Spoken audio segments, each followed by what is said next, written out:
Kalau permennya itu banyak gulanya, bisa iya bisa tidak. Tapi kalau permen karet kan ya, permen karet kan. Atau mungkin juga bisa permen biasa. Kalau permen karet iya, kalau permen biasa lebih efeknya lebih nggak begitu positif untuk menghilangkan bau mulut. Oh, lebih positif. Lebih positif permen karet. Karena kenapa? ketika kita mengunyah permen karet, otomatis si permen karet itu kan akan berkeliling di sepanjang rongga lidah, membantu membersihkan sisa-sisa makanan yang tertinggal. Terus kalau dia permen karet kan umumnya banyak yang mengandung xilitol. Nah, xilitol bisa membantu memperbaiki kesehatan rongga mulut.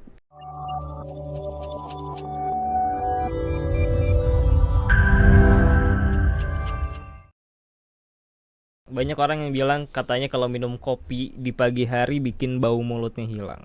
Sebenarnya nggak cuma di pagi hari sih. Minum kopi, minum alkohol, merokok, minum minuman energi yang ada kafeinnya itu juga menimbulkan bau mulut. Jadi nggak cuma pagi hari doang, bener. Menimbulkan bau mulut. Loh, berarti nggak bikin bau mulutnya hilang dong? Iya. Oh, berarti malah jadi bau. Berarti kalau tapi minum, mungkin gini, kalau misalnya dia pagi baunya bau nggak enak karena bau mulut khas di pagi hari, terus dia minum kopi, baunya jadi bau kopi.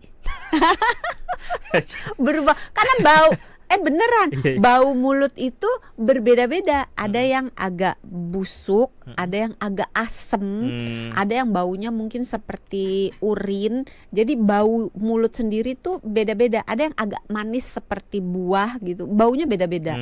Jadi si baunya ini pada kopi, peminum kopi, bau mulutnya khas karena di dalam kopi dan juga teh ada zat yang kalau didiemin dia menimbulkan bau gitu. Selain itu, kopi dan juga alkohol itu mempunyai efek sedikit ya, ringan ya, dehidrasi, bikin orang dehidrasi melalui mekanisme dia berkemih lebih sering.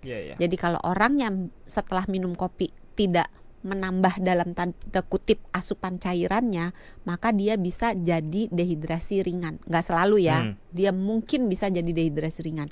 Nah, ketika orang dehidrasi, maka seluruh komponen di dalam tubuhnya itu dibuat modenya hemat air. Nah, jadi kulitnya jadi kering, matanya kering, bibirnya kering, termasuk air liurnya dibuat menjadi lebih kering. Jadi air liur lebih kental dan rongga mulut akan dibuat menjadi lebih kering. Kenapa? Karena tubuh akan memprioritaskan area-area yang tidak boleh kekurangan air. Darah misalnya, otak misalnya, kelembapan di udara di paru-paru, itu kan semua membutuhkan air. Sedangkan area-area yang dianggap tidak terlalu berbahaya, tidak urgent, maka akan dikorbankan. Itulah sebabnya kalau kita kurang minum, mulut kita pun bau. Berarti bisa diakalin sebelum tidur banyak-banyak minum air putih. Agak susah kalau saya mengiyakan. Itu akan membuat ketika tidur jadi bangun terpipis-pipis. Berkemih terus-terusan. Iya kan. Maka sepanjang harinya pastikan tidak jatuh ke dalam dehidrasi. Jadi jangan cuma sebelum minum gak dehidrasi, tapi pagi sampai sorenya dehidrasi. Kita masuk ke bener gak sih selanjutnya ini ya. Bener gak sih kalau mengemut permen atau mengunyah permen karet itu bakalan menghilangkan bau mulut? Gitu kan, kalau orang bau mulut cari tergantung. Tergantung. Kalau permennya itu banyak gulanya, bisa iya bisa tidak. Tapi kalau permen karet kan ya, permen karet kan. Atau mungkin juga bisa permen biasa. Kalau permen karet iya, kalau permen biasa lebih efeknya lebih nggak begitu positif untuk menghilangkan bau mulut. Oh, lebih positif permen karet. Karena kenapa? ketika kita mengunyah permen karet, otomatis si permen karet itu kan akan berkeliling di sepanjang rongga lidah, membantu membersihkan sisa-sisa makanan yang tertinggal. Terus kalau dia permen karet kan umumnya banyak yang mengandung xilitol. Nah, xilitol bisa membantu memperbaiki kesehatan rongga mulut gitu. Tapi kalau misalnya dia permen aja, apalagi cuman permen yang isinya gula, bukan silitol ya, isinya benar-benar gula, maka itu biasanya akan memperburuk kesehatan rongga mulutnya, karena gula adalah bahan makanan yang paling disukai oleh bakteri jahat, termasuk bakteri jahat di rongga mulut gitu. Dok, ada yang banyak yang bilang juga kalau tidurnya ngorok, katanya bau mulutnya malah lebih parah nanti paginya. Bener itu? Iya, itulah sebabnya kalau bau mulut yang muncul di pagi hari tidak menghilang setelah di treatment, setelah kumur-kumur, sikat gigi, minum air putih gitu, dia tidak hilang sepanjang hari masih tetap bau, dikhawatirkan ada faktor yang lainnya. Nah, faktor yang lainnya yang serem-serem itu yang sistemik, diabetes, bisa penyakit hati, bisa gangguan penyakit hati hormonal. itu apa? Iri dengki, Dok. Lu saya iri sama tetangga, penyakit hati. Iya, itu bisa juga sih. Ngomongin orang gitu, gibah gitu. Kalau gibah hati.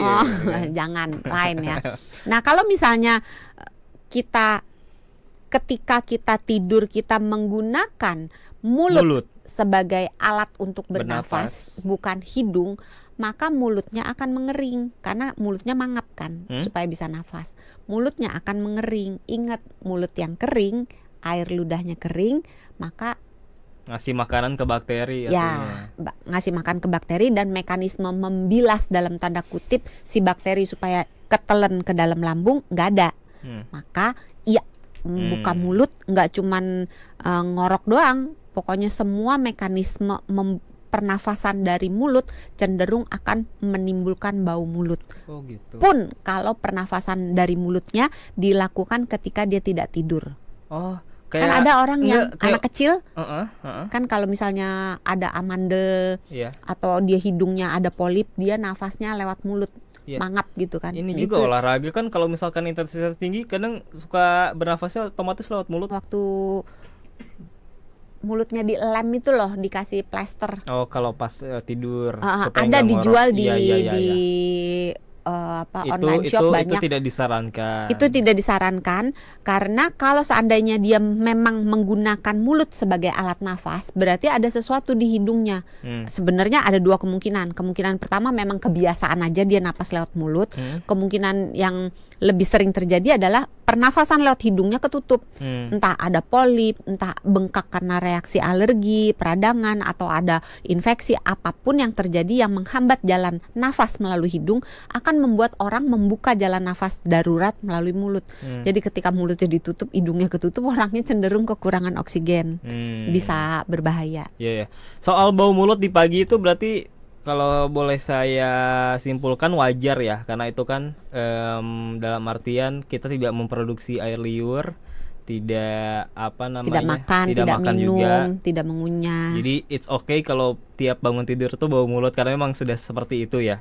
Kapan itu mulai dikategorikan tidak wajar kalau gitu, Dok? Ketika bau mulutnya itu parah banget, mengganggu banget, bau banget.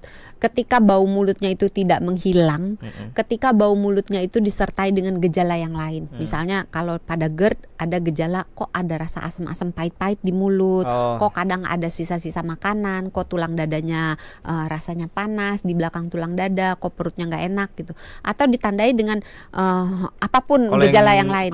Amandel juga bisa bikin bau mulut loh. Oh iya, kalau yang dari diabetes ada. Kalau dari diabetes tergantung. Kalau diabetesnya ringan belum ada cirinya. Tapi kalau diabetes sebenarnya ada cirinya, tapi cirinya samar banget. Makin berat maka akan muncul berbagai gejala.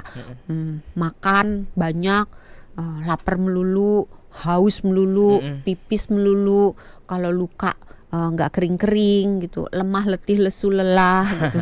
Jadi gejalanya macam-macam banget, gatel-gatel gitu. Terus kalau ada luka jarang sembuh. Tapi tidak berarti kalau tidak ada gejala tersebut pasti bukan diabetes.